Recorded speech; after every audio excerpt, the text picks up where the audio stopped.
नमस्कार, मी भाग्यश्री फाटक. मार्केट आणि मी हा सोप्या मराठीतून शेअर मार्केट समजावून सांगण्याचा माझा एक उपक्रम आहे. पुन्हा आज मार्केट ढेपाळलं. सुरुवातीला थोडंसं वर होतं, 150 पावणे 200 पॉईंट, आणि नंतर जे खाली जात गेलं, कंपन्यांच्या मॅनेजमेंटने जे काय सांगितलं, गायडन्स चांगले दिले नाहीत, त्यामुळे ट्रेंड्ससारखे शेअर 8-9% घसरत गेले. स्टेट बँकेचा रिझल्टही म्हणावा तसा आलेला नाही, म्हणून मार्केट जवळजवळ 400 पॉईंट पडलं. आता उद्याच्या पॉलिसीमध्ये रेट कट होतो नाही होतो काही माहिती नाही, पण यावेळेला खूप सुंदर असे रिझल्ट आले नाही. ट्रेंडने सांगितलं की त्यांची जी दुकानं चालत नाही आहेत ती दुकानं बंद करणार, नवीन ठिकाणी दुकानं उघडणार, म्हणजे कन्सॉलिडेशन करणार. तर या सगळ्यामध्ये परत पैसा गुरफटेल आणि ग्रोथ एवढ्या मोठ्या प्रमाणावर दिसत नाही आहे की जेवढा मार्केट ट्रेंडला भाव देत होतं. त्यामुळे ट्रेंडचा शेअर कोसळला. कारण जेव्हा एखादा शेअर मोठ्या प्रमाणावर वाढत असतो तेव्हा त्याच्यात तेवढी ग्रोथ असते, म्हणून मार्केट त्याला तो भाव द्यायला तयार असतं. पण ग्रोथ जरा जरी कमी होती आहे असं दिसलं की त्या शेअरचा भाव पडू लागतो. त्रिवेणी इंजिनिअरिंग ही मरीन टर्बाईन गॅस जनरेटर बनवण्यासाठी रोल्स अँड रॉयस बरोबर तिने करार केला. HCL टेक EV चार्जिंग टेक्नॉलॉजीसाठी चार्जिंग पॉईंट बरोबर करार केला. संरक्षण मंत्रालय सोलर इंडस्ट्रीज बरोबर ॲम्युनेशनसाठी 10,200 कोटींचा करार संरक्षण मंत्रालयाने सोलर इंडस्ट्री बरोबर केला आहे. भारत डायनॅमिक्सचा रिझल्ट लागला. यांचे मार्जिन कमी झाले, प्रॉफिट आणि रेव्हेन्यू वाढले. BEMLचा रिझल्ट चांगला आला नाही, मार्जिन वाढले पण प्रॉफिट रेव्हेन्यू कमी झाले. रॉयल एनफिल्डनी शॉटगन 650 लिमिटेडचं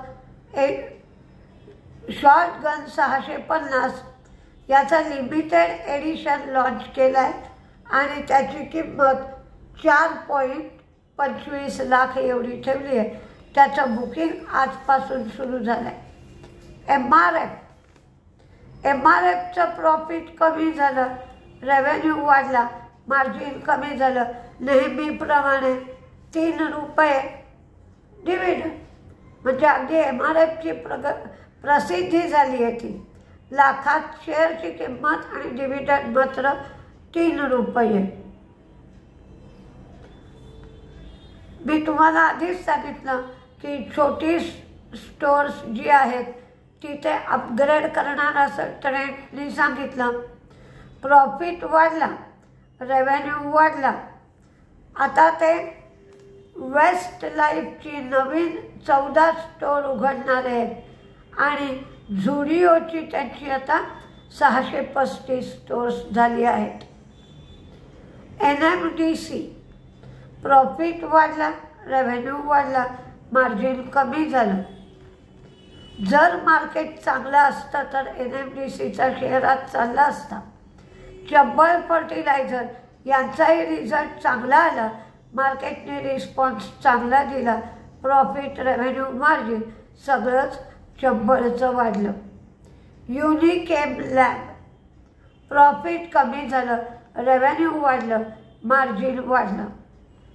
हेक्झावेअर टेक्नॉलॉजी 12 ते 14 फेब्रुवारी असा यांचा IPO येणार आहे. IPOचा प्राईस बँड 674 ते 708 असा आहे. 21 शेअरचा लॉट आहे. 8,750 कोटीचा हा IPO आहे. हे लोक बँकिंग, ट्रॅव्हल, टुरिझम आणि AI बरोबर काम करतात आणि त्यांच्या बॅलन्स शीटवर पुरेशी कॅशसुद्धा आहे.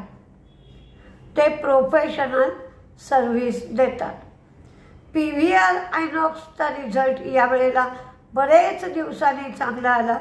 प्रॉफिट वाढलं, रेव्हेन्यू वाढलं आणि मार्जिन वाढलं. स्टेट बँक ऑफ इंडियाचे प्रॉफिट 16,891 कोटी झाले. नेट इंटरेस्ट इन्कम 41,446 कोटी झालं. ग्रॉस NPA कमी झाले. नेट NPA मात्र फ्लॅट राहिले. प्रोव्हिजनिंग 911 कोटींची करावी लागली. त्यांची लोन ग्रोथ 14% तर डिपॉझिट ग्रोथ 10% आहे.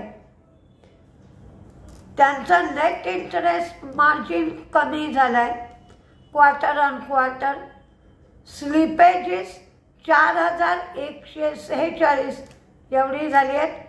हा आकडा चांगला आहे. पूर्वीची स्लिपेजेस 4,950 कोटी होती. डोमेस्टिक NIM म्हणजे नेट इंटरेस्ट मार्जिन 3.15%.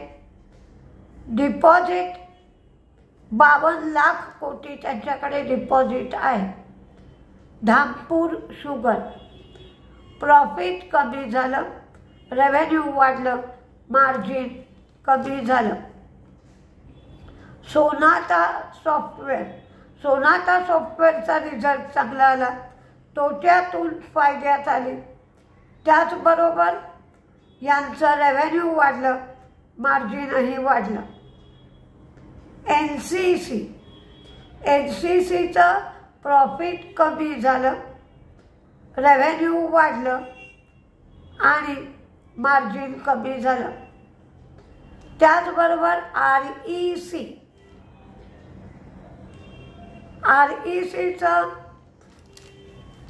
प्रॉफिट वाढलं. 3,308 कोटीवरून 4,076 कोटी एवढं झालं. त्यांचं रेव्हेन्यू 12,052 कोटीवरनं 14,972 कोटी झालं.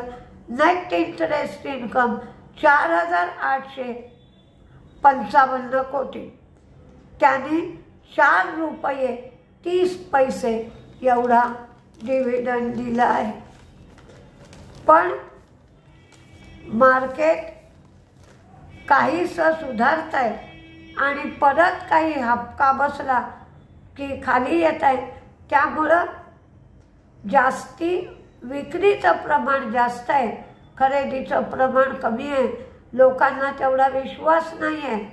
पण तुम्ही सध्या तरी मिड कॅप, स्मॉल कॅप हे महाग झालेत सगळे शेअर.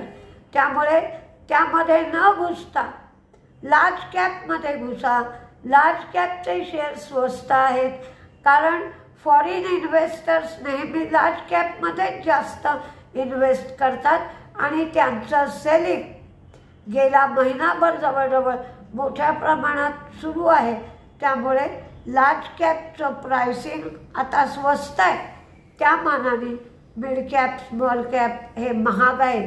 त्यामुळे तुम्ही कधीही आता लार्ज कॅपमध्ये गुंतवणूक करायची असेल तर, म्हणजे ज्या वेळेला फॉरेन इन्व्हेस्टर्सची खरेदी येईल तेव्हा तुम्हाला चांगल्या पद्धतीने फायदा होऊ शकतो. उद्या मी सांगितलंच आहे तुम्हाला, मी व्हिडिओ देऊ शकणार नाही. पण उद्या RBIची पॉलिसी आहे, लक्ष द्या. ब्लॉग देता आला तर मात्र देण्याचा प्रयत्न करीन, पण व्हिडिओ देता येणार नाही याची मात्र तुम्ही नोंद घ्या. नमस्ते.